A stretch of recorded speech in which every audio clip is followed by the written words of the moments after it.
Oi, pessoal. Já tem 7 pessoas aí. 12, o pessoal tá entrando. Vamos esperar o pessoal entrar. A gente fez essa live hoje que nós agendamos, né?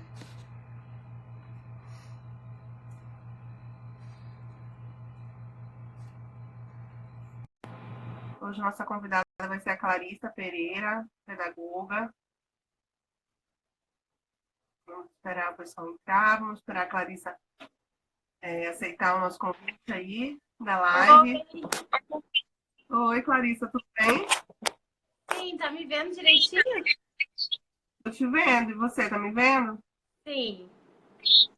Tô te vendo e tô te ouvindo. Ah, que bom. E vocês aí, gente, estão vendo? Estão ouvindo a gente? Estão botando umas mãozinhas aí. Tá ótimo, gente. Hoje, Clarissa, para a gente conversar aqui um pouquinho, dividir esse espaço aqui, né, Clarissa? Sim, obrigada. A gente já fez muitas lives juntas, vídeos, conversas, e a gente se ajuda muito. Duas visões de áreas diferentes, mas visões muito parecidas. Que a gente se encontrou. Verdade. E aí, hoje a gente queria conversar um pouquinho, a gente fez um convite para vocês para conversar sobre a idade que a criança deve ser alfabetizada, né? Qual idade que seria ideal, ou qual idade que ainda é esperado que a criança cometa erros, que esteja passando por esse processo, né?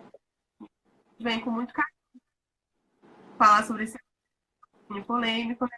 Muito polêmico, muito delicado, mas muito importante ser falado. Acho bem legal essa tua proposta. Eu ainda não tinha falado sobre isso em alguma live, vai ser a primeira. É um assunto que, enfim, as pessoas às vezes têm opiniões próprias, né? Retiradas de algum local, mas que a gente acaba vendo na prática, né? Eu no consultório vejo muito crianças que a gente acaba criando todos os dias, né? Crianças que vêm muito novas, expostas muito cedo à alfabetização formal e que acabam vindo com queixas de transtorno de aprendizagem, de dificuldades já sérias, quando na verdade essa criança só está muito nova, né? Muito imatura. E aí eu queria que tu falasse um pouquinho. Que a gente estava falando também, né, antes da gente fazer a live, da questão também dos sinais precoces de transtorno e o quanto isso é um pouco complicado. Então, eu separei várias questões aí para a gente pensar, para a gente colocar. Trouxe os meus livros que baseiam a minha prática, porque tem que falar sempre de algum lugar, né? Isso é super importante. Enfim, a gente estuda para isso. E aí, então, quando eu puder começar, e aí a gente vai trocando, Carol, porque eu acho super importante tu trazeres as questões, que a gente estava falando antes, né? Nas questões de possibilidades de cognição. Eu acho que a gente está vivendo uma era que são ótimas, dos estudos científicos, das neurociências, mas a gente não consegue mais... Enfim, eu tento fazer isso, eu sei que eu tento fazer isso, trazer tudo que é do social, da ordem social e da ordem da cognição, né? Quanto isso é importante. Então, acho que a gente conseguir conversar assim, tu tendo uma visão mais da área da saúde e uma visão mais pedagógica, acho que vai ser um debate bem legal. Eu acho que tem. Pois é. Olha, já tem 60 pessoas, aí eu acho que já dá pra gente começar. Já tem uma turminha boa aí ouvindo a gente. Então, né? bora. Tá falando, deixa eu ver se eu consigo fixar aqui o assunto. O som tá ruim das duas, gente? O que tá, pra mim tá bom. O que tá ruim exatamente? Vamos organizar para ficar bem bom.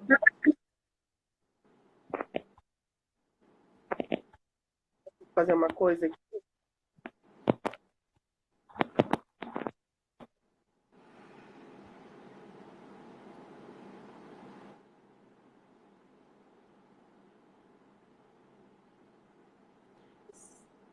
O meu som tem ruído?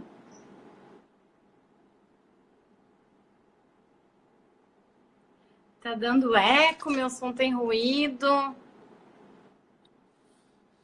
Tá legal E agora? Tudo bem.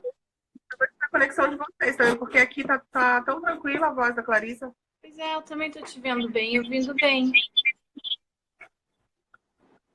E agora, gente? Agora tá bom? Melhorou, né? Às vezes é a internet de cada um, mas acho que melhorou. Depois também vocês vão acompanhando, enfim, vão participando. E aí, quando a gente acabar, eu vou tentar deixar salva a live. E aí, quando ela tá salva, ela fica contínua, né? Não fica com essa falha toda. Ela Então, fica boa, exatamente. ela contínua. Depois a gente tenta baixar a live também, botar no YouTube. Acho que tem como fazer isso. Eu chamei a Clarissa hoje, né? Convidei a Clarissa Pereira, que é pedagoga e que faz um trabalho maravilhoso aí, né? De formação de educadores. E gosto muito, né? E aí chamei a Clarissa hoje, falando um pouquinho sobre essa questão da idade, da alfabetização, de se tem uma idade certa, se tem alguma coisa que a gente tem que levar em conta além da idade, de repente, né? E aí a gente tem assim, no consultório eu acabo recebendo muitas crianças, às vezes com 5 anos, crianças com 6 anos mesmo, né? E que vêm da escola encaminhadas por um transtorno de aprendizagem já, às vezes já vem com um rótulo muito bem definido, assim, né? De que a criança está com suspeita de dislexia, quando na verdade a criança está, né, dentro do desenvolvimento normal dela ali. E vou já Já passar. já tem uma primeira questão aí quando tu trazes isso, porque eu, particularmente, como professora e tenho prática de sala de aula, nunca enviei alguma criança já com o meu diagnóstico, porque eu não me sinto preparada para isso, né? Então, eu, com a minha experiência, eu sempre relato tudo que eu tô vendo, da questão dos objetivos que não estão sendo alcançados, né? Faço questão sempre de mandar uma cartinha para profissional, para a gente trocar nossas ideias, mas para ter uma visão a mais, né?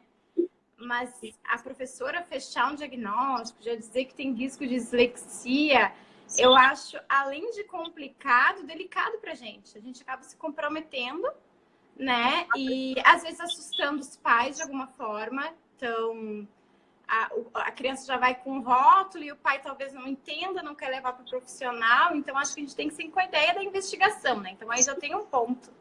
Antes mesmo da gente falar da idade, já tem um ponto. Cuidar com esses diagnósticos feitos na escola, né? Acho isso tem que ter muito cuidado. Eu, Clarissa, como pedagoga, não me sinto mestra em educação, especialista em alfabetização, ainda não me sinto. Claro, eu estudo muito sobre os transtornos, sobre as dificuldades, mas para fazer uma avaliação em conjunto com mais 20 crianças na sala de aula, muito complicado, né? Então, esse cuidado já tem que ter. Então, já é uma primeira questão. Finalizar, mas aí também com calma, né? É Sim, finalizar, mas com muito cuidado, até com relação à ansiedade, né? A gente às vezes cria nos pais uma ansiedade, uma angústia que nem sempre é necessária. Quando a exatamente. gente, né, diagnósticos, possíveis diagnósticos. Então, encaminhar para os profissionais mesmo que fazem essa investigação e ver, né, seguir as orientações, receber, acolher esses profissionais. O papel também do profissional ir para a escola e fazer essa orientação para, né, essa comunicação aí com a escola, para que todo mundo esteja afinado, é bem importante. Perfeito. Eu sou uma que sugo os profissionais. Bom, tu já vê isso, né? Olha, me ajuda, né? E sabendo que eu também sou professora particular, enfim, amiga pedagógica, eu sei que a minha realidade, eu sozinha com a criança, é uma, né? E aí, quando tem que ser dividida a atenção da professora nos momentos de ensino, é outra questão, né? Às vezes é outra. Enfim, a criança não consegue se concentrar, então ela comigo sozinha, às vezes na sua casa, né? Eu não atendo em consultório. É diferente a relação, então tem tudo isso que está envolvido. Pode ser apenas uma dificuldade, né? Então, às vezes, a gente faz uma investigação, a criança precisava de um reforço, bom, passa tudo aquilo que a gente achava que poderia ser um transtorno de aprendizagem. Então, tem que ter muito cuidado. Mas, deixa eu me apresentar, eu acho que eu não me apresentei, né? Para quem não me conhece, que a gente está no perfil da Carol, hoje geralmente a gente está no meu. Eu sou a Clarissa, sou professora de anos iniciais, educação infantil, mas minha experiência maior é com anos iniciais, com período de alfabetização até o 3º ano. Sou pedagoga, especialista em alfabetização e mestre em educação. Sou professora do CAP, foi assim que eu e a Carol nos conhecemos. É o curso de alfabetização na prática, que a Carol é aluna e agora prof do curso.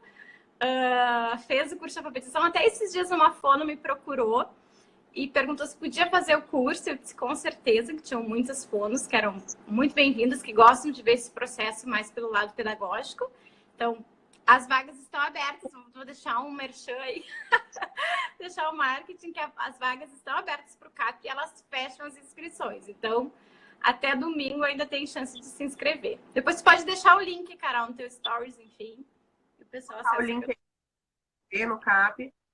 Eu conheci a Clarissa no CAP, fiquei encantada quando eu vi a proposta. Assisti os vídeos dela na semana da alfabetização ano passado e fiquei boba, entrei em contato com ela e a gente foi trocando figurinha.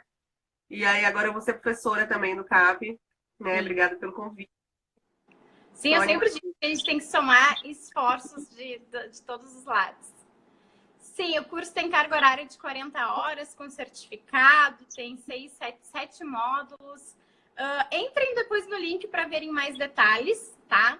Mas pode parcelar, tem um preço especial, né? A gente sempre diz que ele é um preço bem especial mesmo, porque eu acho que tão completo é o curso, poderia custar mais, mas a gente quer atingir aí todos os profissionais que a gente puder atingir, né? Pra gente levar uma formação de qualidade mesmo.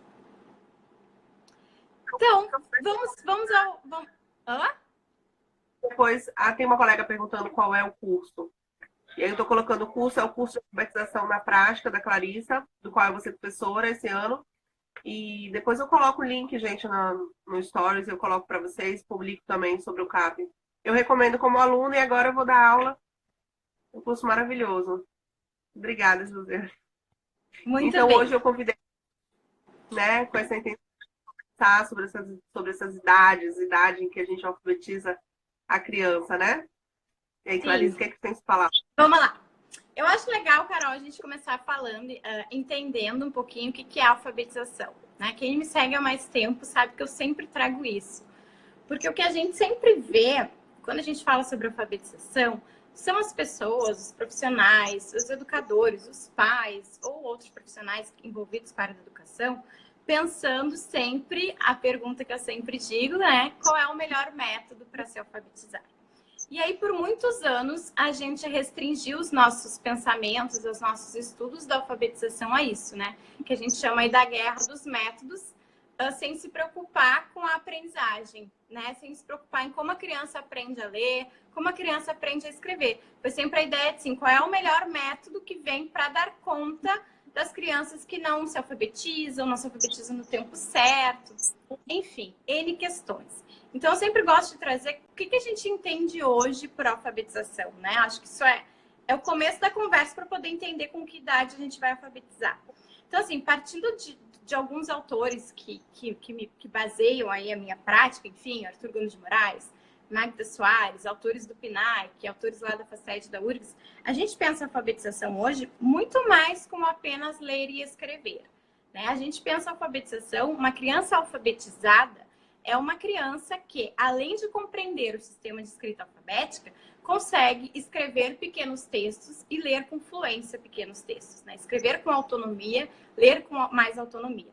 Por isso que sempre vem a briga do ano que a criança vai ser alfabetizada, porque tem aí essa questão conceitual que às vezes a gente se perde, né? Não quer dizer que no primeiro ano a gente não vai trabalhar de forma explícita o sistema de escrita alfabética, inserir as crianças nessas relações de leitura e escrita, mas a gente espera que a criança vai realmente estar alfabetizada quando ela estiver compreendendo esse sistema, quando ela estiver conseguindo com autonomia fazer uso desse sistema, né?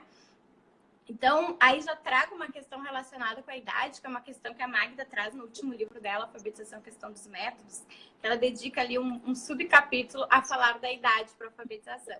E ela já coloca da nossa visão muito adultocêntrica sobre isso, né? Como se a gente tivesse que datar onde vai começar e onde vai terminar a alfabetização. Sendo que, na verdade, a gente é eternamente alfabetizado, porque a gente é eternamente, por exemplo, convidado a pensar sobre as regras de ortografia, né? Tem dias que às vezes eu não sei se aquela letra com S é com Z, eu preciso ir no dicionário, eu, Clarissa. Então, isso também faz parte da alfabetização, né? Conhecer o sistema de escrita alfabético e ortográfico, que é mais uma relação que a gente tem na nossa língua, que é um sistema transparente ao mesmo tempo que é opaco, e aí tem que entender todas essas relações. Então, aí a gente já tem que ter cuidado, porque daí tem 2 casos que a gente vê acontecendo no Brasil, tá? Então, eu vou pautar a minha conversa aqui com vocês numa visão pedagógica, mas numa visão política. Tem que se posicionar, e aí eu vou explicar por quê. Porque daí a gente entra numa questão que, por exemplo, não pode de jeito nenhum em alguns municípios do Brasil, e aí hoje a gente conversando, tu me trouxe uma experiência tua aí de Belém, e eu tenho outra experiência de Porto Alegre, e aí a gente vai analisar São Paulo, Salvador. Bom, o Brasil é muito extenso, com realidades diferentes, e aí tem alguns municípios, por exemplo, que é proibido colocar um alfabeto na sala de educação infantil. Sendo que tem alguns municípios que escolas privadas, as crianças têm livros didáticos com 4, 5 anos. E aí, o que a gente faz com tudo isso? Eu comentei contigo que eu recebi um e-mail, eu ainda não respondi, de uma educadora que disse assim, meus alunos têm 4, 5 anos e estão todos pré-silábicos e silábicos, eu não sei o que fazer para alfabetizá-los. Calma, eles têm 4 anos. Gente, isso é muito sério, né? Então, a gente precisa urgentemente realmente falar sobre isso. Que boa essa live. Então, assim, começamos entendendo o que é alfabetização, conseguimos pensar por que a gente fala sobre o pacto, né? Por que a gente fala sobre o Pacto Nacional da Alfabetização na Idade Certa, que a gente espera que até os 8 anos de idade as crianças já estejam alfabetizadas, né? Então, fazemos todas essas políticas para correr atrás aí, às vezes, de um prejuízo, né? Sem considerar também outros tantos recursos. Por isso que eu comecei falando de método. Parece que a gente reduz ao ensino da professora, o que tem que acontecer lá na escola. Então, assim, a criança tem vários fatores que ela não está conseguindo aprender, que ela não está conseguindo se alfabetizar, mas a gente acaba reduzindo as práticas educacionais, que a gente sabe que precisam de... É aquilo que eu sempre digo nas lives, né? Se tivesse tudo certo na educação e alguém já tivesse encontrado a fórmula mágica para a educação, o país estava rico. Não era tanta gente discutindo sobre isso e preocupados, né, com a nossa situação educacional, tanto pública quanto privada. Às vezes a gente acha que a privada está arrasando, mas a gente também tem muito que caminhar na rede privada. E que ruim ter que falar isso, né? De um tipo de educação na privada e de um tipo de educação na pública. Isso também já é uma coisa que me incomoda, e por isso que eu acabo promovendo as coisas nas redes sociais, atingindo todos os professores, enfim, das diferentes redes. Pensando sobre isso, a gente vai...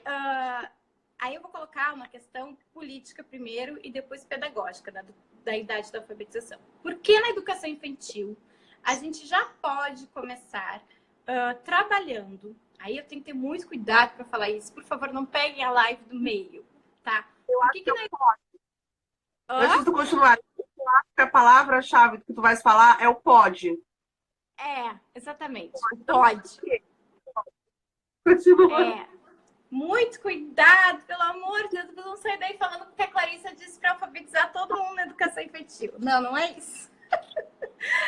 É uma questão, na verdade, de habilidades, né? Acho que é isso que a gente tinha falado hoje. Que habilidades a gente pode desenvolver na educação infantil que contribuem para uma alfabetização, a gente pode dizer assim, de sucesso, né? Não gosto muito desse termo, mas que contribuem também para o processo de alfabetização, né?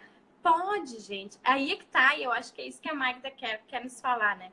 Chegou um tempo, principalmente com o avanço da psicogênese, aquelas ideias errôneas do construtivismo, né? Eu sempre falo sobre isso, que a gente pensou que não poderia mais falar sobre alfabeto, sobre leitura, sobre escrita, sobre nada na educação infantil, né? Não pode mais.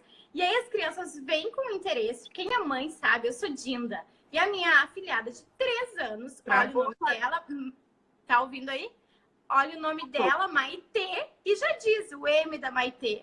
Isso não foi uma coisa que a minha comadre forçou, ou que eu forcei por sermos pedagogas. É um processo que vai acontecendo com as crianças. Por quê? Porque a gente está no meio da cultura escrita. A gente está no meio de uma cultura totalmente, né, impressa, digital, que a gente vê letras o tempo todo. E se a criança está inserida num contexto em que as famílias leem, que as famílias escrevem, né? Que elas veem as famílias se comunicando pela linguagem escrita. Eu não gosto de usar também a palavra natural, mas acaba acontecendo, é comum que a criança tenha interesse pela leitura ou pela escrita e faz isso de forma, enfim, de forma espontânea, brincando com isso. Só que é diferente a criança pegar um livro, tá? Ela pegar um livro e ali ela tá mostrando e tal. É diferente quando a gente quer tirar daquilo uma compreensão do que é leitura, né? Do que a gente ela tá com 3 anos e aí a Maitê falou, Maitê, então vamos lá, vamos ver o som do M, do A, do I, do T para tu juntar outras coisas que começam com MA. Essa é a diferença. A gente usar o interesse da criança para investir totalmente nisso, na decodificação leitora. Vamos escrever agora sem omissão de letras. Não é isso. É a gente usar esse conhecimento, esse contexto, esse interesse da criança pela leitura e pela escrita a favor dos processos de letramento e de alfabetização, sem esquecer de tantas outras habilidades que têm que ser trabalhadas na educação infantil. Pode falar. Consultório é assim, crianças que às vezes leem. Eu já recebi criança que lê com 3 anos, né? Criança que lê e escreve com 3, 4, 5 anos, mas que não tem funcionalidade naquilo e nem na sua própria comunicação, né? Então, a gente tem pacientes crianças que a gente vê, que não utilizam, às vezes, o banheiro, não sabem ainda ter controle de esfíncter, né? Mas que se interessam ali, eventualmente, pela escrita e que os pais investem todas as fichas naquilo, como se aquilo fosse dar alguma vantagem na vida do indivíduo. Como se a criança aprender as letras e aprender a ler cedo fosse dar alguma posição de destaque para ele. E isso não existe, né? A criança aprender a ler muito cedo, sem nem saber as outras habilidades, isso não tem nenhuma vantagem, né? Uhum. E nem uma desvantagem também tem a criança que por outra vez, vai num ritmo mais lento, mais devagar. Não necessariamente ela tem um problema. Não, isso é perfeito que tu tá falando, porque tem pais, amigos meus, tá? Muitos, a gente é pedagogo até falando, sabe? Muitos amigos me procuram, por exemplo, quando querem colocar a criança na escola, né? E eu vejo amigos mesmo, e outras pessoas que não são amigos, enfim, próximas, procurando a escola, por exemplo, no maternal, de acordo com o que a escola tem de nota no Enem, por exemplo, né? Então, a gente já vê toda uma pressão que aí a gente, quando eu digo, né, quando eu defendo muitos professores, eu defendo mesmo, porque tem todo esse sistema por trás. A gente já coloca uma responsabilidade na criança, dela pensar o que ela tem que ser quando crescer, que ela vai fazer um vestibular, que ela, sabe, a gente já tá assim no meio de um sistema muito doido, e aí a gente quer inovar na educação, mas a gente acaba preso a esses conteúdos também, né? E, enfim, a gente fica lá sem saber muito o que fazer e tentando fazer o melhor. Mas, imagina, bem isso que tu está dizendo, preocupados com que a criança tem 2 anos, eu já estou preocupada com que nota a escola tem no Enem. Né? O que eu quero que meu filho desenvolva? Acho que também essa é uma pergunta que a gente tem que fazer. O que eu quero que meu aluno desenvolva? Quais habilidades? Era o que eu estava falando da questão da aprendizagem. O que está envolvido nesse processo de aprendizagem antes da gente pensar nas provas, no Enem e na leitura efetiva de um texto, uma escrita efetiva de um texto, né?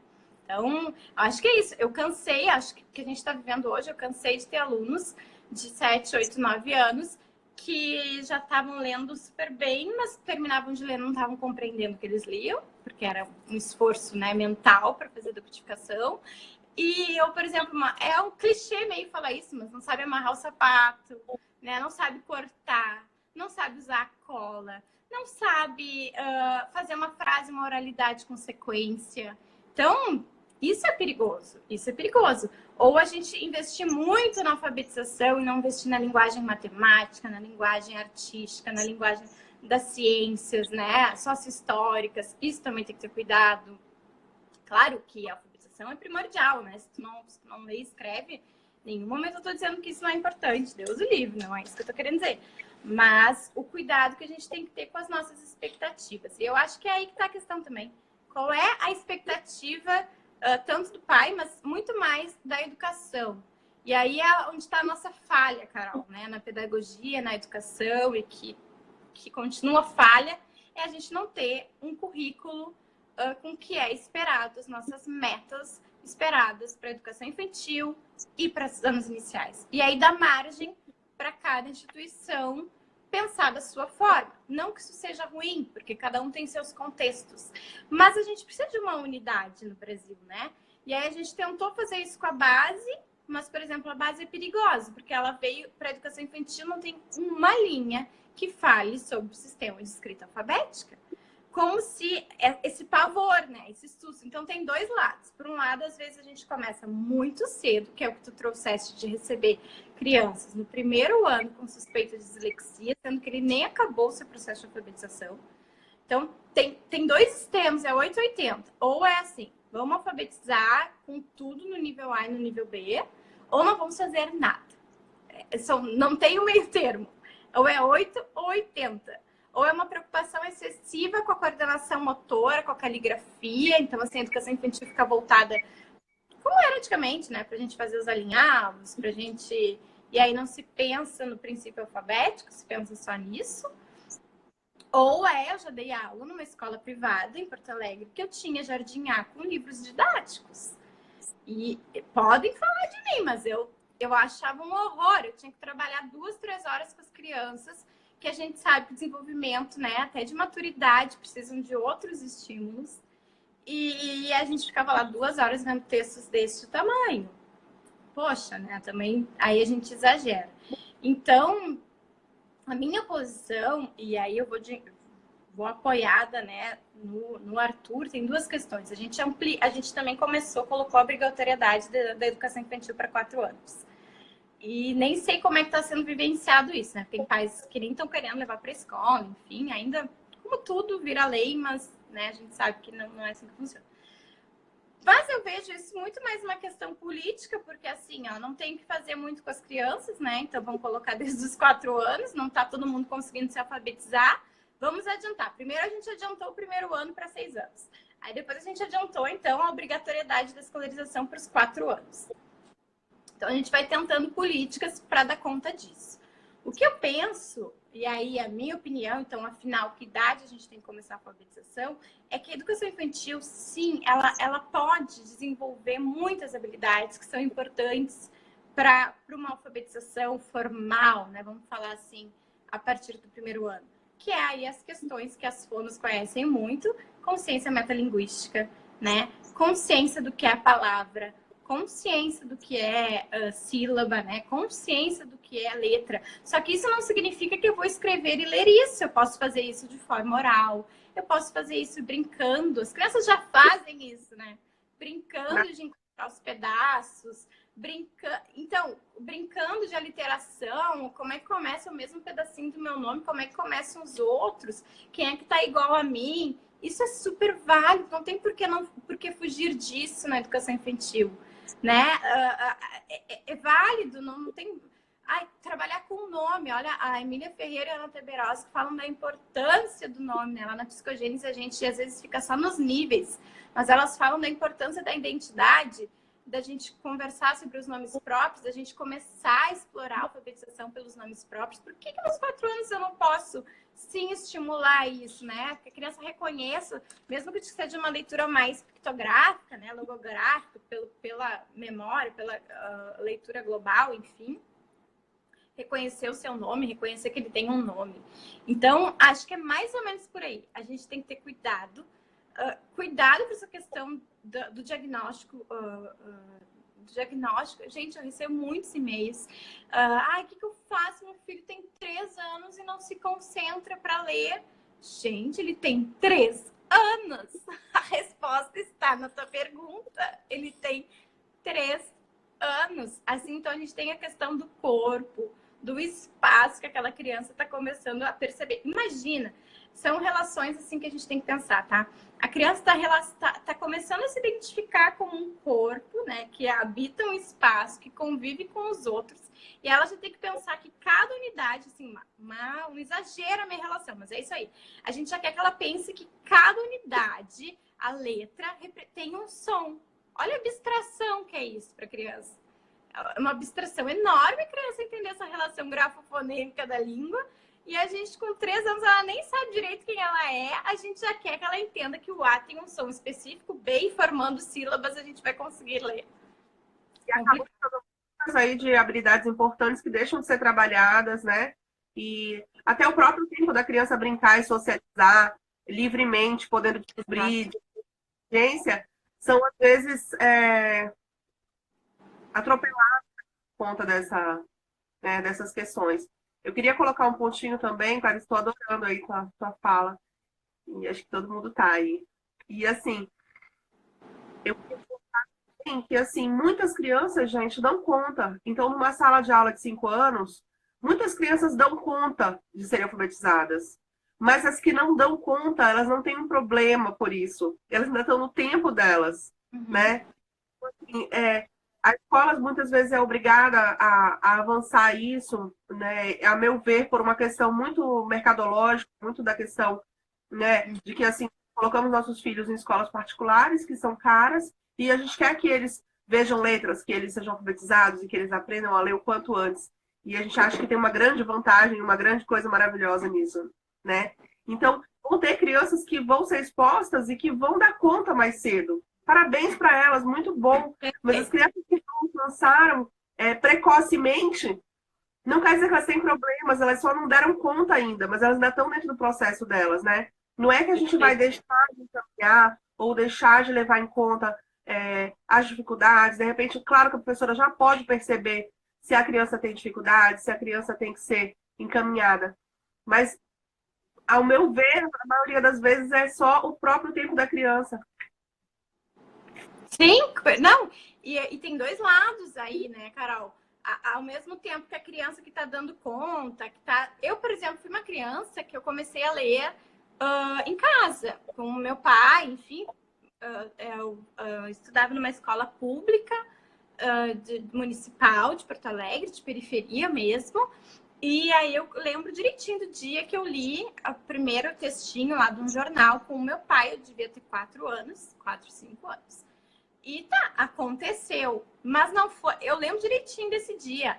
Eu e meu pai deitados no sofá, numa boa. Não era uma coisa assim que foram mal, Clarissa, lá na educação infantil, todos os dias fazendo reflexão fonológica. Não, não era isso, né?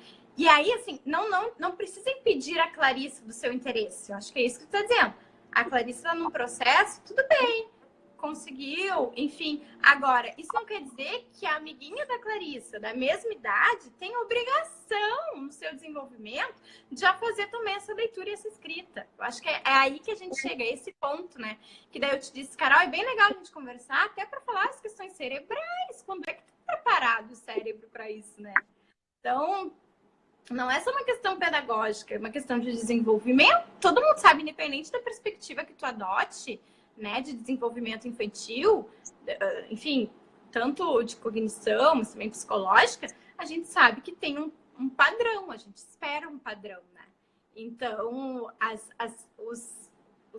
mediações aí do padrão que sai fora, às vezes não é o normal, né?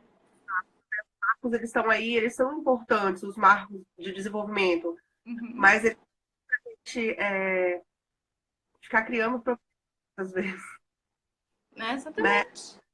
Tá muito discrepante, analisa um problema, legal, mas encaminha, né? Mas se de repente é uma variação, se de repente é um atrasozinho em relação àquela outra criança que tem não uma aptidão, mas uma vontade natural dela, né? Porque tem crianças que se encantam com números, tem crianças que são apaixonadas por letras, né? Que gostam de continhas desde cedo. A minha filha tem 6, então ela faz continhas de dividir e de multiplicar de cabeça, assim, contas simples. Porque ela se interessou profundamente, assim, ela se interessa, todo dia ela pergunta, né? Ela fica brincando com isso, é uma brincadeira que ela gosta. Mas as crianças da idade dela não tem que estar fazendo isso. Então é uma coisa legal. É muito legal de estar falando isso, Carol, porque eu me dei conta agora da minha vida, né? Eu comecei bem cedo a ler e a escrever. Olha, coincidência, eu sou alfabetizadora hoje. Então, assim, a gente carrega dentro da gente também uma genética, né? De coisas que a gente gosta, a gente tem inteligências múltiplas.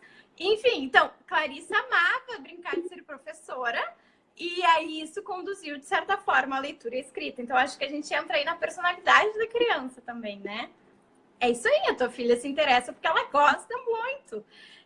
Só que isso não quer dizer também que a gente só vai desenvolver as crianças que se interessam. Não, não é isso. Eu tô querendo colocar, assim, a relação que tem com as nossas aptidões também, né? Então, assim como o Sandy Júnior começaram a cantar e trabalhar com 6 anos. Então, a gente pode ir por aí, né? Por esse caminho também, quando a gente vai e vê, assim, um olhar mais humano também para as coisas, né? Então, acho isso é importante. Mas, se fosse para resumir, né, o nome da nossa live, de qual a idade certa para alfabetizar, a gente já não diria que teria uma idade certa. Eu acho que essa é a questão. Mas tem uma idade limite. Aí é que tá. Então, acho que é isso que a gente tem que cuidar. Porque daí as políticas, enfim, tudo se resume a tem que estar alfabetizado até o primeiro, até o segundo, até o terceiro, até o quarto. E aí, o que acontece? Tem duas coisas ruins, que daí a gente vai deixando a criança indo com defasagens e ela não se alfabetiza nunca, que é o que a gente vê no Brasil, né? Então, assim, a gente pensa no ciclo de alfabetização, agora é segundo ano com a base, foi terceiro ano com o PNAE, e aí tá tudo muito confuso ainda, né? Sinceramente, tá tudo muito confuso. Mas eu sempre digo, todo mundo tem uma preocupação em comum, independentemente da lei que dita ou do método que diz. Todo mundo quer que as crianças alfabetizem no Brasil. Então, assim, vamos unir os nossos esforços para isso. Só que tem que entender que, eu acho que eu comecei falando um pouco isso, que estar alfabética, porque daí a gente pensa nos níveis de escrita, né? A criança passa ali pré-silábica, silábica, alfabética.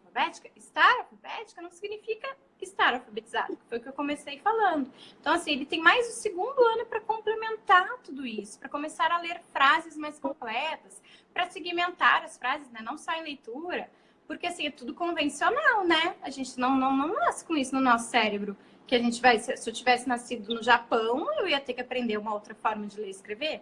Então, é uma coisa muito cultural. Claro que eu tenho questões de aprendizagens que me possibilitam, né, aprender esse ensino, que tem que ter um ensino explícito de alfabetização, mas é cultural, né? Se eu tivesse nascido em outro lugar, eu escreveria em inglês, eu falaria inglês, seriam outras relações, ainda que seja alfabética, língua inglesa. Então, isso também é importante a gente saber. Porque a gente sabendo disso, que é um sistema super complexo, a gente vai saber que a gente tem que saber alfabetizar. Também isso a gente passou no Brasil. A gente achava que as crianças estando expostas ao letramento, né, expostas ao texto, elas iam se alfabetizar. Não é isso, as crianças têm que ser alfabetizadas. A gente tem uma corrente bem forte que diz hoje, que retoma isso.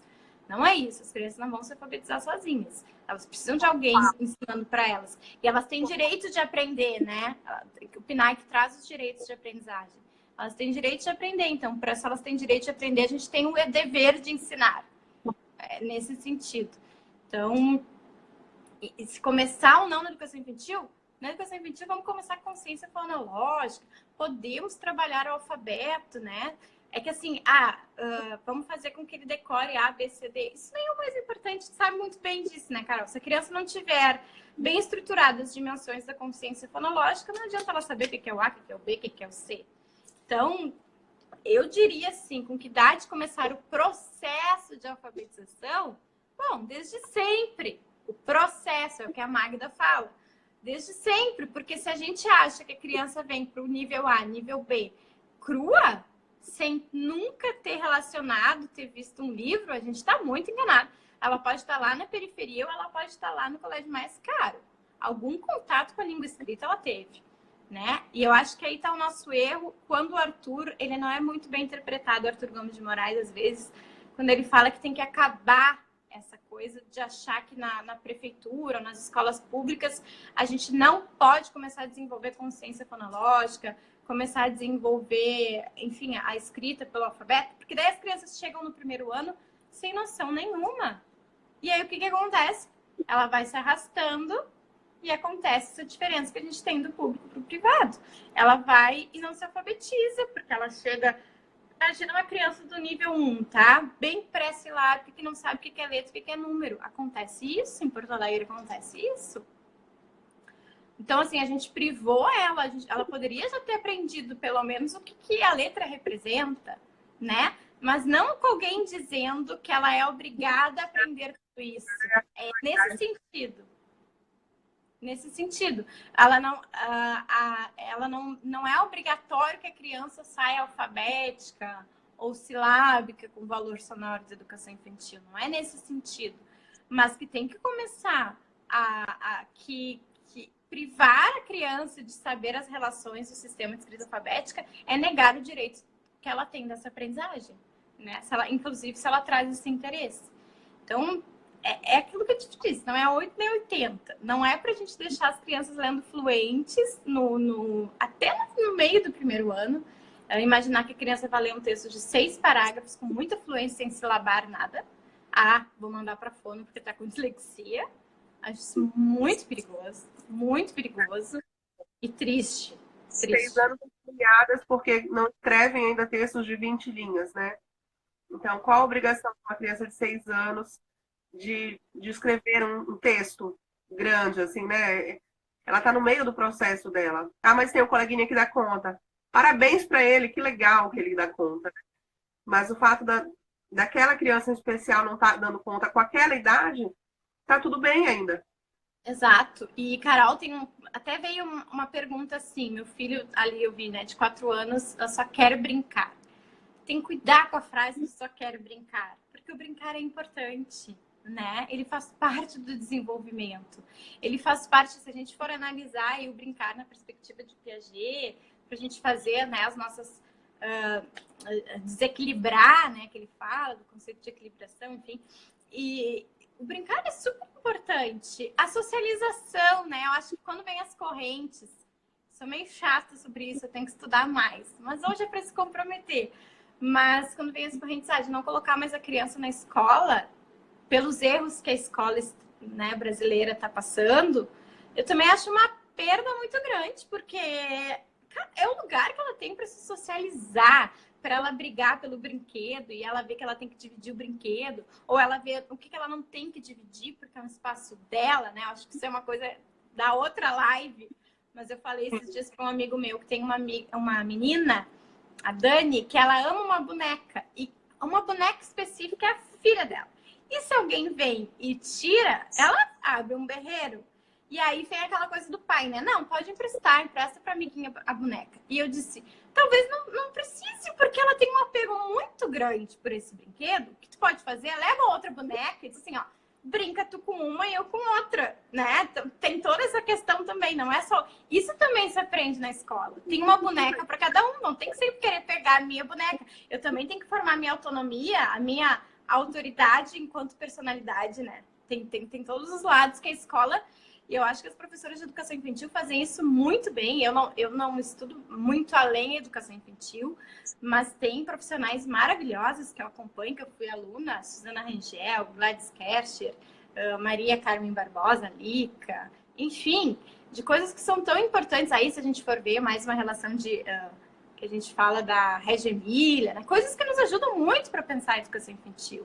Então, assim, eu não quero reduzir a educação infantil às habilidades de consciência fonológica, não é isso. Mas também não precisamos fingir que isso não acontece. Então, a gente está com 2 problemas no Brasil. A gente tem escolas de educação infantil que acham que o objetivo é alfabetizar e aí esquecem os objetivos, as metas, e outras que acham que não tem que mostrar o alfabeto, não tem que falar qual é o nome, não tem que falar o que é o A, não tem que fazer nenhuma brincadeira de consciência fonológica. A gente não tem... É difícil a gente achar um meio termo, né? E tem escolas que fazem esse meio termo, que bom, porque daí consideram o que a criança pode aprender, consideram o interesse da criança, né? Então, isso é por isso que eu comecei dizendo, é uma questão muito política, que envolve muitos posicionamentos, mas eu diria assim, ó, cuidado. Tenham cuidado, né? Porque eu acho assim, expor, até quando a gente fala assim, expor as crianças, tem pessoas aí que dizem que com 3 anos que a escola tá falida, né? Então, com 3 anos em casa, os pais têm que dar conta de alfabetizar a leitura e a escrita. Eu acho isso um horror, né? 2, 3 anos a gente querer fazer com que as crianças segmentem fonemas, sem sentido nenhum para aquela leitura, né? Então, é muito complicado.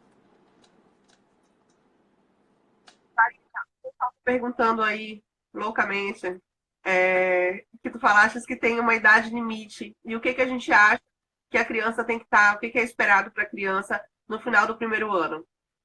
Quais são as Tá. competências que tem mais ou Aí menos? eu já sabia, olha como eu já sabia que a pergunta ia vir. Marquei na página aqui do Arthur e vou ler, tá? Para não falar bobagem, depois eu dou explicação. Mas desde que eu comecei aqui que a gente conversar, o que eu disse? Que o nosso grande erro do Brasil é a gente não ter um currículo com metas explícitas do que se espera, né? E muitas vezes os pedagogos não participam dessas discussões. Eu até recebi um e-mail essa semana, eu fiquei muito feliz que eu fui convidada para ir a São Paulo para a gente discutir a base. Ó, lembraram de uma pedagoga, fiquei muito feliz para discutir com o secretário. Vou fazer o possível para ir com o secretário de Educação de São Paulo. Estão nos dando ouvidos, né? E eu acho isso muito legal. Mas às vezes não dão ouvido para quem está estudando, não dão ouvido para quem está. Vai lá alguém de fora, de cima e pum, mete uma lei e o professor tem que se adaptar.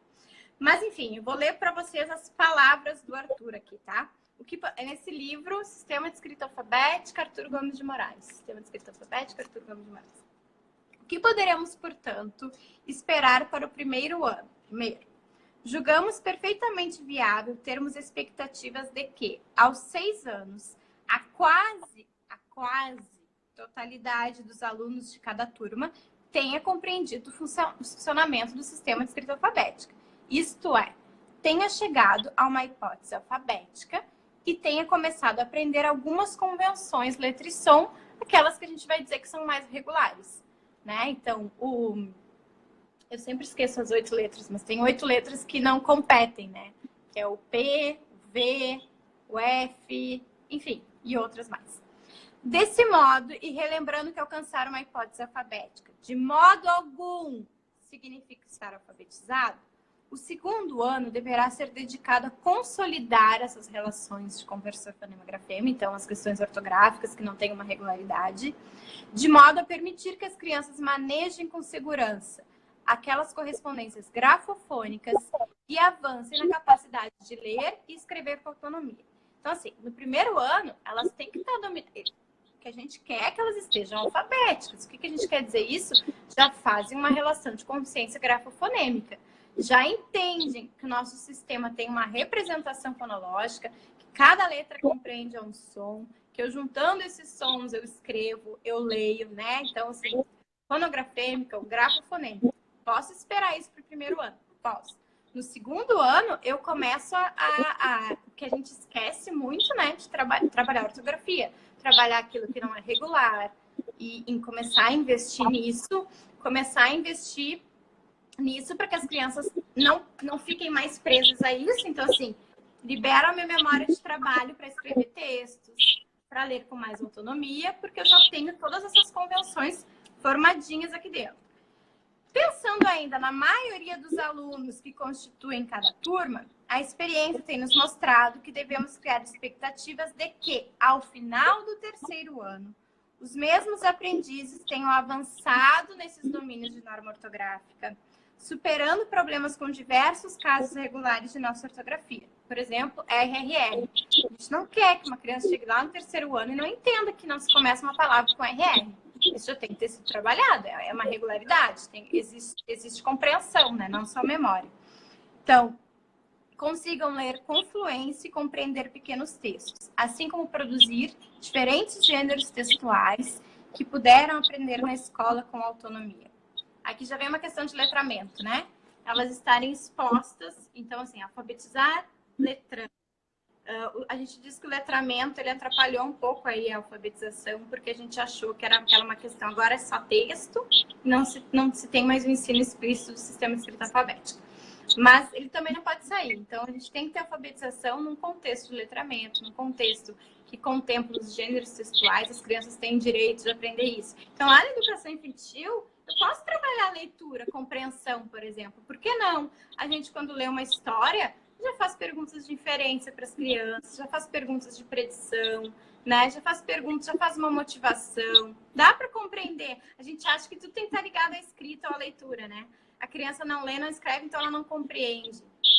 Compreende, a gente pode contar história, fazer diferente. Pode fazer uma história coletiva, a professora é escriba. Então, assim, para eles irem entendendo um certo gênero textual, vamos escrever um bilhete para a festa junina, né?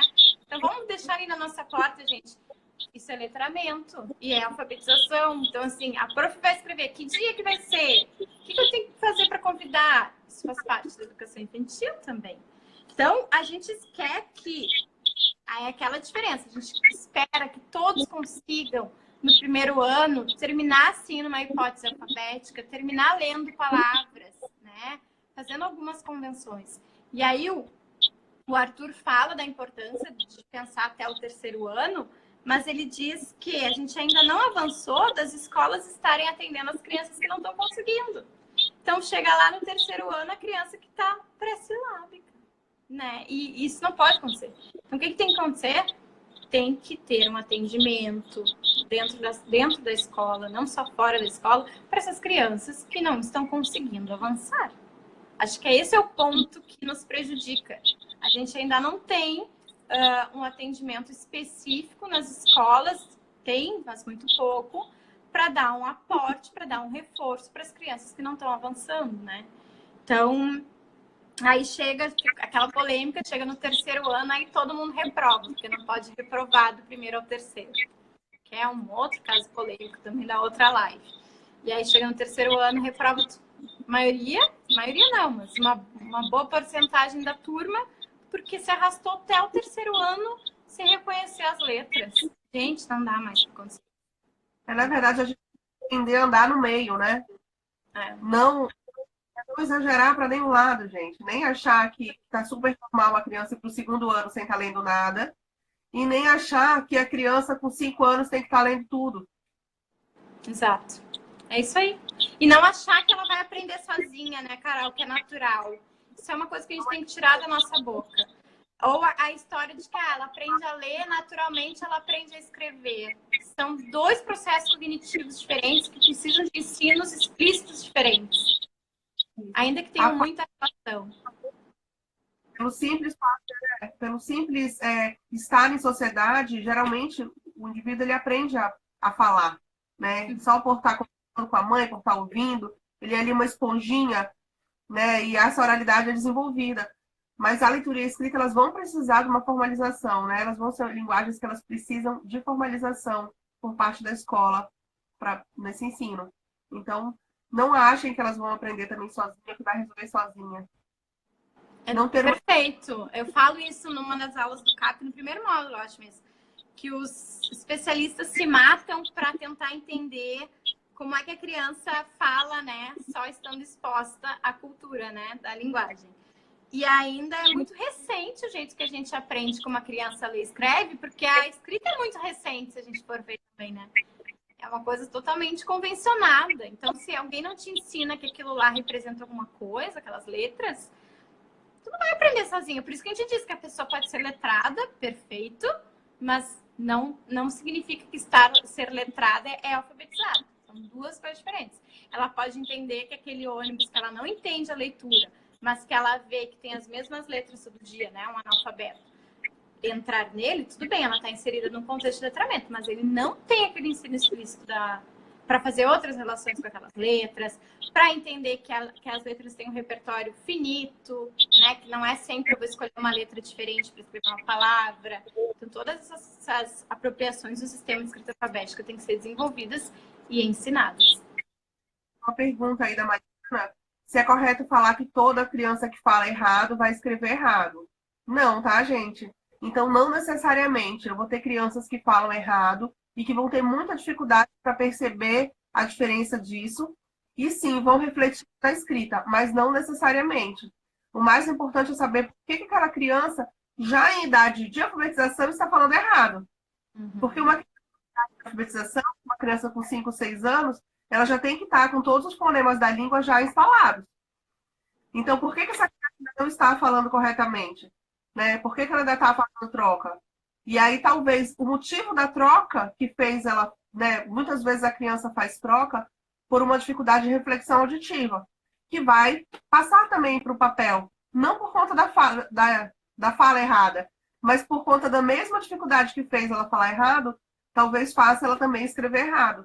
Então, aí, no caso, a avaliação com fono ela vai ser essencial para poder intervir o quanto antes para esse indivíduo começar a alfabetização.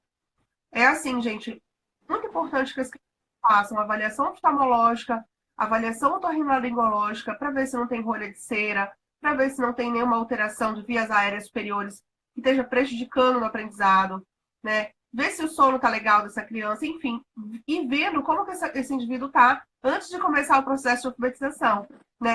Para o oftalmo é essencial. Eu recebo crianças, às vezes com 6 anos de idade, que chegam com queixa de dificuldade de aprendizagem e quando a gente manda para o oftalmo, tá com 2,5 graus de miopia. Ah, isso aí.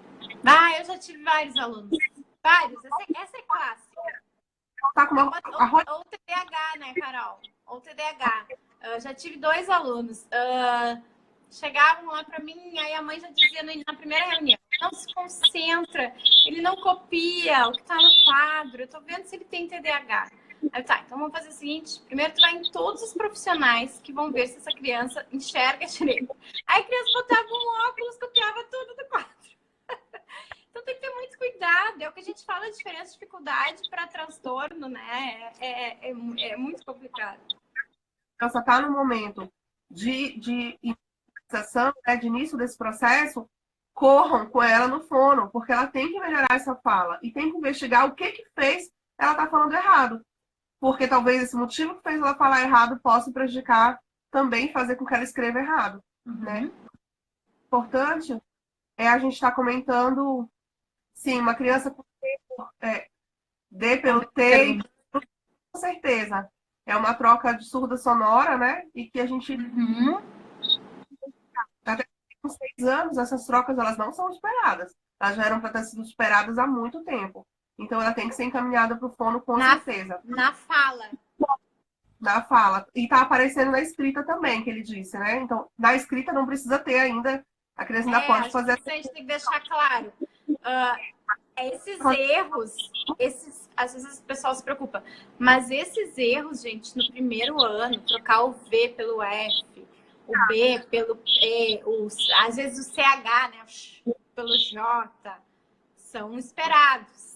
Acho que isso a gente tem que ter cuidado.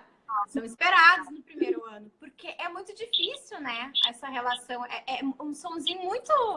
Sim, é sutil essa diferença. Então, como eles estão começando a fazer as primeiras representações, identificando a letra com o som, início de primeiro ano, meio de primeiro ano, trocar o V e F é clássico. É clássico. Então, na escrita. Agora, na fala, aí já não é... Acho que é isso. Agora, no terceiro ano, fazer essas trocas na escrita, aí a gente já pode ligar as anteninhas, né, Carol? Outra coisa importante a gente pontuar é assim, a criança, ela só pode ser diagnosticada com dislexia, ela só vai ser sinalizada enquanto uma criança disléxica ou com transtorno, né, com transtorno de aprendizagem, depois que ela tiver 2 anos de alfabetização formal, ou seja, supondo que ela tenha sido alfabetizada com 6 anos, a gente vai esperar os 7, com 8 ela pode ser diagnosticada com dislexia. Antes disso, ela tem uma dificuldade de aprendizagem, tá? Porque a gente não pode dizer que ela tem uma discrepância em relação aos pares se ela nem foi alfabetizada formalmente. Nem os pares são alfabetizados direito e a gente já quer dizer que a criança tem dislexia. Isso está errado, tá, gente? Isso eu estou falando de acordo com o DSM-5, com o CID, manuais, né? Mais importantes que a gente tem aí de sem contar, é polêmico isso, né, Carol? Tu deve saber mais que eu, mas que o último DSM-5 ele ainda propõe 6 meses de intervenção para a gente chegar no diagnóstico final, né? Eu acho imprescindível, na verdade, porque assim, eu já cansei, a minha mãe é fono também, né? E a mamãe fala assim, vou botar uma placa aqui, cura-se dislexia. E é óbvio que dislexia não tem cura, e ela sabe disso. Mas a criança com diagnóstico fechado e que a gente trata às vezes menos, e a criança resolve, né? Então a gente tem que fazer uma investigação muito criteriosa de habilidades auditivas, de habilidades visuais, né? De aspectos psicomotores, de vários aspectos. Olha, tá acabando a live, tem 27 segundos. Ai, e dá tchau. Oi? Pai, tá encerrando o tempo aqui nosso. Tá, fecha. Aí a gente volta, pode ser? Podemos sim. Tá, fecha.